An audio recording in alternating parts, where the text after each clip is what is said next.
Hello guys, আসসালামু আলাইকুম। সবাই কেমন আছেন? আশা রাখছি সবাই ভালো আছেন। আলহামদুলিল্লাহ, আপনাদের দোয়ায় আমরাও সকলে ভালো আছি। তো আজকে আমার এই রান্নার চ্যানেলে আপনাদের মাঝে আমি দুটি রান্না শেয়ার করব। আমি আসলে চেষ্টা করব আমার এই চ্যানেলে আমি বাসায় যা রান্না করি প্রতিদিন সেগুলোই আপনাদের সঙ্গে শেয়ার করব। আমরা সচরাচর যে সমস্ত বাঙালি খাবারগুলো খাই সেই বাঙালি খাবারগুলো আমি রান্না করে আপনাদের মাঝে শেয়ার করব। তার সঙ্গে কিছু ফাস্টফুড রেসিপিও থাকবে। তো যাই হোক, কথা আর বাড়াবো না। আমি এখানে প্রথমে কড়াইয়ে সামান্য তেল দিয়ে তার মধ্যে একটু লবণ, একটু হলুদ দিলাম। এরপর পটলগুলোকে ছেড়ে দিলাম তেলের মধ্যে। এখন পটলগুলোকে একটু ভেজে নিতে হবে। তো আগে থেকে আমি পটলগুলোকে একটু ভাপ দিয়ে নিয়েছিলাম। তো এই তো দেখতে দেখতে আমার পটল ভাজা হয়ে গেছে। এরপরে আমি কড়াইয়ে সামান্য হলুদ এবং লবণ দিয়ে আলুগুলো ভেজে তুলব।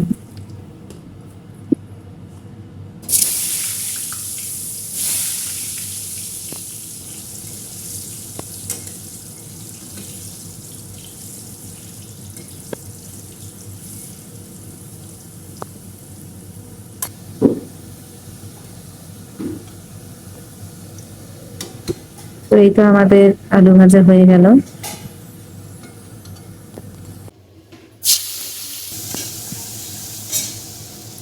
এরপর কড়াইয়ে সামান্য পেঁয়াজ দিয়ে নিলাম। তো আজকে আমি খাসির মাংস রান্না করব।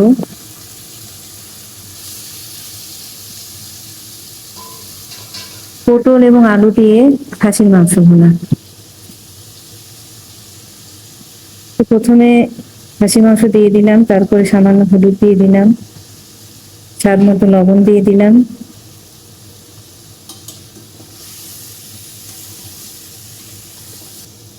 এরপর কিছুক্ষণ নাড়াচাড়া করে জিরা বাটা দিলাম,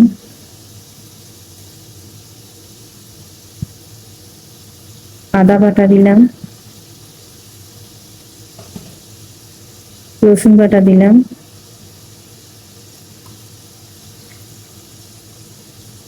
কাঁচামরিচ বাটা দিলাম,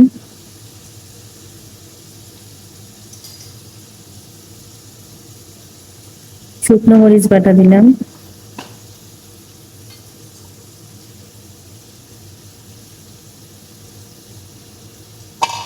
এরপর সমস্ত মাংসের মশলা দিয়ে দিলাম। গরম মশলা যেমন তেজপাতা, দারচিনি, সাদা এলাচ, কালো এলাচ, লং, সবগুলো গরম মশলা দেওয়া হয়ে গেলে এখন ভালোভাবে মাংসগুলোকে নেড়ে নেব। তো আমি এই পর্যায়ে আর একটু হলুদ দিয়ে নেব। আমার মনে হচ্ছে কালার এখনো আসেনি, সেজন্য। আমি আসলে সবসময় চেষ্টা করি বাসায় তৈরি করা মশলা দিয়ে রান্না করতে। কেননা আমার কেন যেন মনে হয় যে বাসায় তৈরি করা যে মশলাটা দেয়া হয় এতে মনে হয় রান্নার স্বাদ দ্বিগুণ বেড়ে যায়।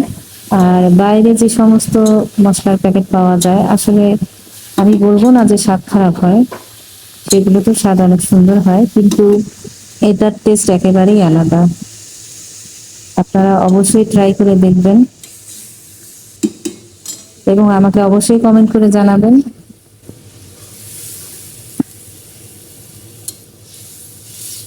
তো আমি মাংস কষানোর জন্য ঝোল দিয়ে দিলাম। এরপর ঢাকনা দিয়ে ঢেকে দিব।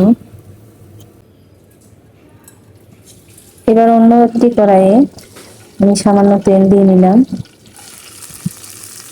কিছু পেঁয়াজ কুচি, রসুন কুচি এবং মরিচ কুচি দিয়ে দিলাম। এরপরে সামান্য হলুদ দিয়ে দিলাম।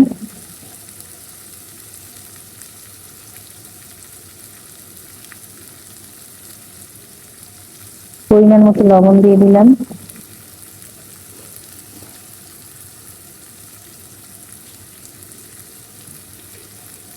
জিরা বাটা দিলাম।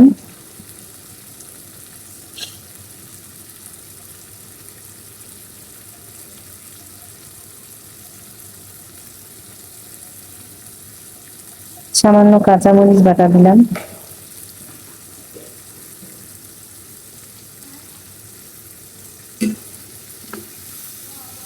এরপর এগুলোকে হালকা ভেজে নেব। বেশি ভাজবো না, বেশি ভাজলে আসলে তরকারির টেস্ট একটু ভিন্ন হয়ে যায়। তো এরপরে আমি পুঁই শাকগুলো দিয়ে দিচ্ছি কড়াইয়ে। এই শাকগুলো অবশ্য আমার ছাদের বাগানে হয়েছে, আমি সেইগুলাই কেটে নিয়ে এসে রান্না করছি। তো এদিকে আমার খাসির মাংসটা সিদ্ধ হয়ে এসেছে। এই পর্যায়ে আমি ভাজা আলুগুলো দিয়ে দিব, কারণ আলুগুলো সিদ্ধ হতে হবে। তো আবারও ঢাকনা দিয়ে ঢেকে দিলাম।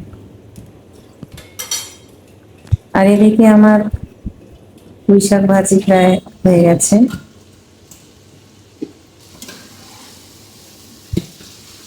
এ পর্যায়ে শাকগুলো এইভাবে একটু এনে বেনে দিয়ে পোড়া পোড়া করে ভেজে দিতে হবে।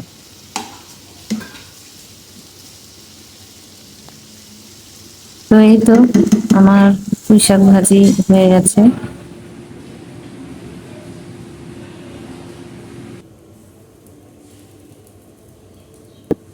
এরপরে অন্য একটি কড়াইয়ে তেল দিয়ে সামান্য পেঁয়াজ কুচি দিলাম। এরপরে এগুলোকে হালকা করে একটু ভেজে নেব। এরই মধ্যে আমার খাসির মাংসটা প্রায় হয়ে গেছে।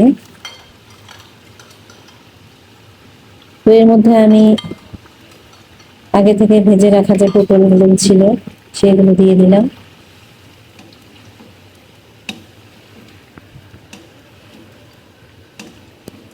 দিয়ে ভালো করে নাড়াচাড়া করছি, যাতে পটলের মধ্যে ময় মশলাগুলো খুব সুন্দরভাবে ঢুকে যায়। এরপরে সামান্য একটু ঝোল দিয়ে আবার ঢেকে দেবো।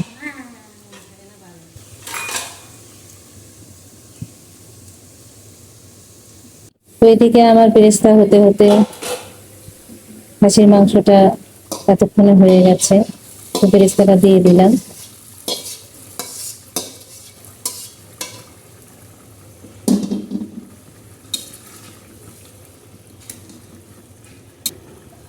এরপর নাড়াচাড়া করে সামান্য ভাজা জিরার গুঁড়া ছিটিয়ে দিলাম।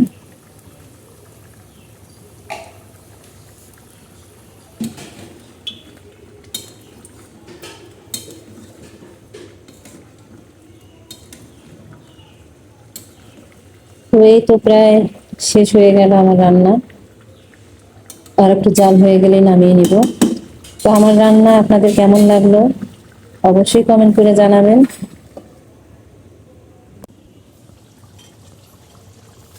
এতে করে আমি উৎসাহিত হব এবং আগামীতে আরো সুন্দর সুন্দর রেসিপি আপনাদের মাঝে শেয়ার করব।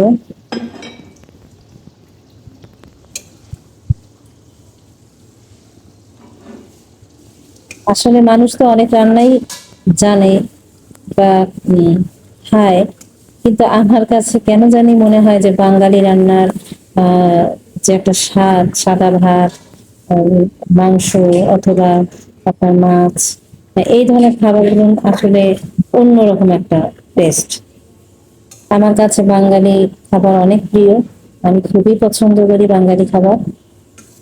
আমার যে কোনো ফাস্টফুড খাওয়ার পরে অথবা বাইরের দেশের কোনো রেসিপি খাওয়ার পরে আমার সবসময় মনে হয় যে এরকম কেন খেলাম, এর চাইতে তো আমার আলু ভর্তা ভাত অনেক টেস্ট, অনেক ভালো লাগে। তো যাই হোক, আসলে এক একজনের পছন্দ এক এক রকম। তো আজকে এ পর্যন্ত, আবারও আপনাদের সামনে নতুন কোনো রান্না নিয়ে চলে আসবো। সে পর্যন্ত ভালো থাকবেন, সুস্থ থাকবেন। আল্লাহ হাফেজ।